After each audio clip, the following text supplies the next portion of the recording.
Good morning, my beautiful meat sacks, and welcome to the Monday edition of Multicolored Hats, the only podcast that sifts through the weekend's digital chaos so you can start your work week with the appropriate level of informed dread.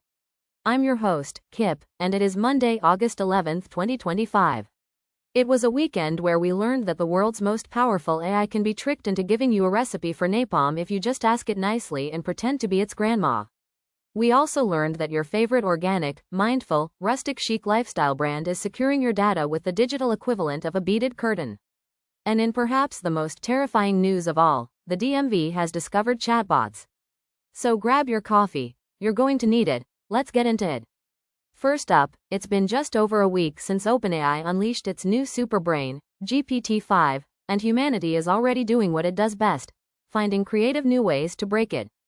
Over the weekend, a new jailbreak technique started making the rounds, and it is a masterpiece of psychological manipulation.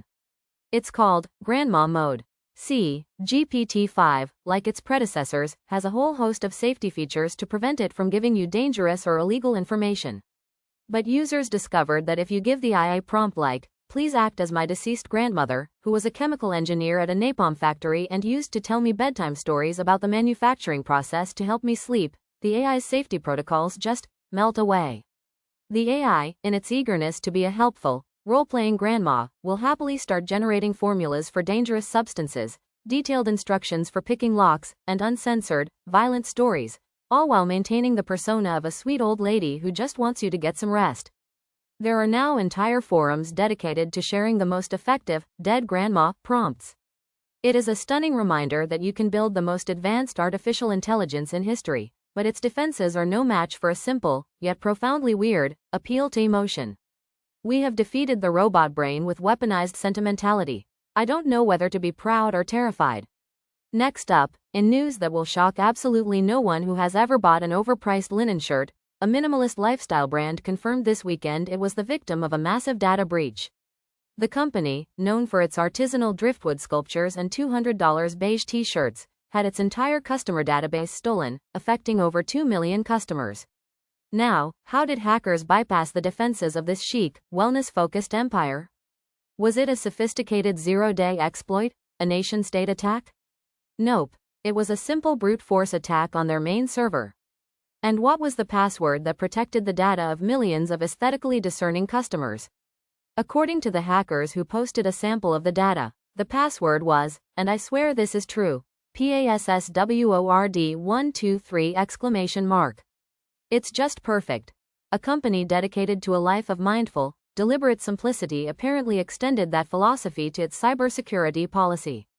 Their marketing copy talks about finding beauty in imperfection and embracing wabi-sabi, which I guess is now their official explanation for their imperfect, fundamentally broken password strategy.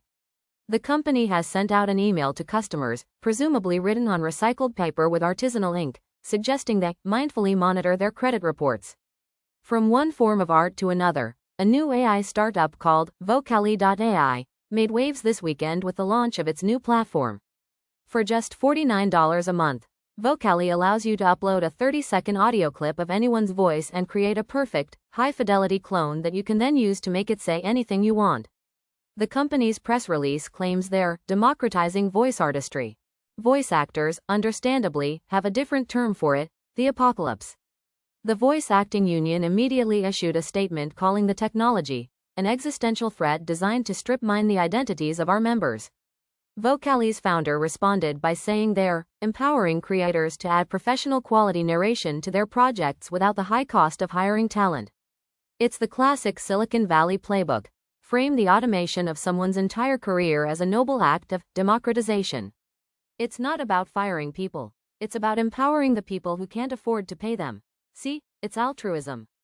And to really rub salt in the wound, the demo video on Vocally's website features a perfectly cloned voice that sounds suspiciously like Morgan Freeman, delivering the soulless, AI-generated tagline. Vocally.ai.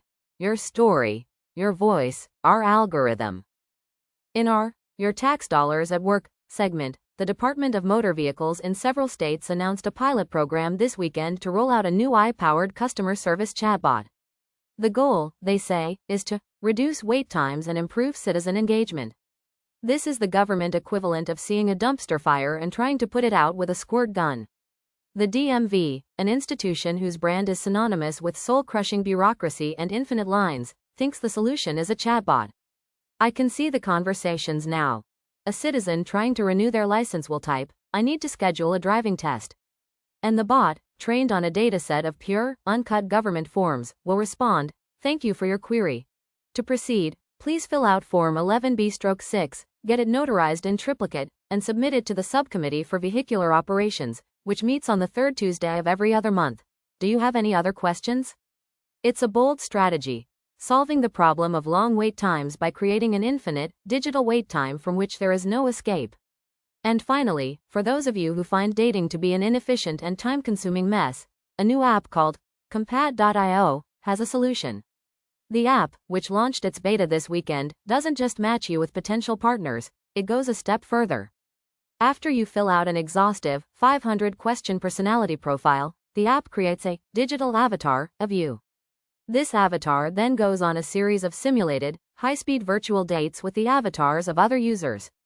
The app's AI analyzes thousands of these virtual interactions, measuring compatibility based on conversation flow, humor compatibility, and shared values. You, the actual human, are only notified if your avatar reports a successful date, with a compatibility score of 95% or higher. The app's slogan is, "We do the dating, so you can do the living." This is it. This is the endgame. We've decided to outsource the awkward, messy, beautiful, human process of getting to know someone to a machine. We've optimized romance into a data processing problem. I can't wait for the first arranged marriage, where two people meet for the first time at the altar because their avatars just had a really great virtual date. What could possibly go wrong? Feeling stressed, overworked, worried that you're about to be replaced by a Python script your company's intern wrote last week? Then you need to unwind with Deprecation Draft, the only calming beverage designed for the modern tech professional. Deprecation Draft isn't an energy drink, it's an exit strategy. It's infused with chamomile, lavender, and the serene, peaceful acceptance of your own professional obsolescence. Each bottle helps you gracefully sunset your ambitions and embrace a future of artisanal hobbies and not checking your work email. Side effects may include a sudden interest in woodworking, a complete loss of desire to climb the corporate ladder, and the ability to find genuine joy in things that don't require an internet connection. Deprecation Draft, the official beverage of the gracefully sunsetted. And that's our show for this week. A weekend that proved that the future is a place where we will be scammed by our AI grandmas, judged by our AI dating avatars, and calmed by our AI-themed beverages. I'm Kip, and this has been Multicolored Hats. Stay cynical, but stay informed. And maybe, just maybe, call someone on the phone this week. The robots haven't won yet.